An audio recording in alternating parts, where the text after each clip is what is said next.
പ്രതിഭ കൊണ്ട് Lionel മെസ്സിയെക്കാട്ടിലും Cristiano റൊണാൾഡോയെക്കാട്ടിലും മികച്ചവൻ. പക്ഷേ നേട്ടങ്ങളിൽ അവരെക്കാൾ ബഹുദൂരം മുന്നിലായിപ്പോയ ദുരന്ത നായകന്റെ പേര് നെയ്മർ ജൂനിയർ. ബ്രസീലിയൻ ഫുട്ബോളിൽ ഒരുപാട് സ്വപ്നങ്ങൾ ബാക്കി വെച്ചുകൊണ്ട് അയാൾ വീണ്ടും മറ്റൊരു ലോകകപ്പിന് വേണ്ടി ബൂട്ടുകെട്ടുകയാണ്. ഇത്തവണ ലോകകപ്പിൽ പന്ത് തൊട്ടാൻ നെയ്മറുടെ മാന്ത്രിക സാന്നിധ്യം ഉണ്ടായിരിക്കില്ല എന്ന് പല വിമർശകരും ഒരുപാട് തവണ വിധി എഴുതിയിട്ടുണ്ടായിരുന്നു. പക്ഷേ ബ്രസീലിയൻ ഇതിഹാസമായ റൊണാൾഡീനോ നെയ്മർ ജൂനിയറെ ടീമിൽ ഉൾപ്പെടുത്തി കഴിഞ്ഞപ്പോൾ ആദ്യമായി നടത്തിയ പ്രഖ്യാപനം ഇങ്ങനെയായിരുന്നു: നിങ്ങൾക്ക് പലരെയും ടീമുകളിൽ നിന്നും പലപ്പോഴും ഒഴിവാക്കാം, പക്ഷേ ലോകകപ്പ് പോലെ ഒരു ടീമിനെ പ്രഖ്യാപിക്കുമ്പോൾ ചില താരങ്ങളുടെ പേരുകൾ അവരെത്ര മോശം അവസ്ഥയിലാണെങ്കിലും ഒഴിവാക്കുന്നതിന് മുമ്പ് നിങ്ങൾ 2 തവണ ചിന്തിക്കണം. അത്തരത്തിൽ ഒരു താരമാണ് നെയ്മർ ജൂനിയർ. സമ്മർദ്ദ നിമിഷങ്ങളിൽ ബ്രസീലിൽ ഇയാളെക്കാൾ രക്ഷകനായി അവതരിക്കാൻ പ്രതിഭയുള്ള മറ്റാരുമില്ല എന്ന് റൊണാൾഡീനിയോ പറയാതെ പറയുകയാണ്.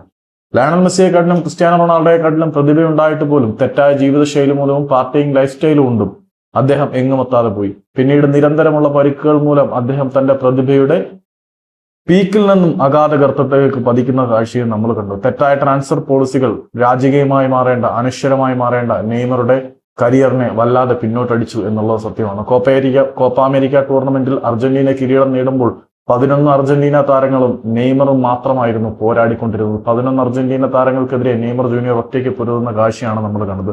ഇത്തവണ ബ്രസീലിയൻ ടീമിനെ പ്രഖ്യാപിക്കുമ്പോൾ പക്കറ്റെ പോലെയുള്ള താരങ്ങൾ എങ്ങനെ വന്നു എന്ന് ചിലർ ചോദിക്കുന്നുണ്ട്. ചെൽസിക്ക് വേണ്ടി വളരെ മികച്ച രീതിയിൽ പ്രകടനം നടത്തിക്കൊണ്ടിരിക്കുന്ന മുന്നേറ്റത്തിന്റെ താരത്തിനെ എന്തുകൊണ്ട് ടീമിൽ ഉൾപ്പെടുത്തിയില്ല എന്നുള്ള ചോദ്യവുമുണ്ട്. മധ്യനിരയിലെ താരങ്ങളുടെ ദൗർലഭ്യവും വിവാദ വിഷയമാകുന്നുണ്ട്. പക്ഷേ ബ്രസീലിയൻ താരങ്ങൾ ഇത്തരത്തിലുള്ള പ്രതിസന്ധികളിലാണെങ്കിൽ പോലും അവർക്ക് നെയ്മർ ജൂനിയർ എന്ന താരത്തിന്റെ ഇൻക്ലൂഷൻ നൽകുന്ന ആത്മവിശ്വാസം വളരെ വലുതാണ്. കാരണം അയാളുടെ കാലിൽ കളിയുണ്ട്. മെസ്സിയെ പോലെ ഇടംകാലിലോ ക്രിസ്ത്യാനോയെ പോലെ വലംകാലിലോ മാത്രം ഒതുങ്ങുന്നതല്ല അയാളുടെ പ്രതിഭയുടെ ധാരാളിത്തം. 2 കാലുകൾ കൊണ്ടും ഒരുപോലെ ഷൂട്ട് തീർക്കാൻ കഴിയുന്ന ലോക ഫുട്ബോളിലെ അപൂർവ ജന്മങ്ങളിൽ ഒരാളാണ് നെയ്മർ ജൂനിയർ.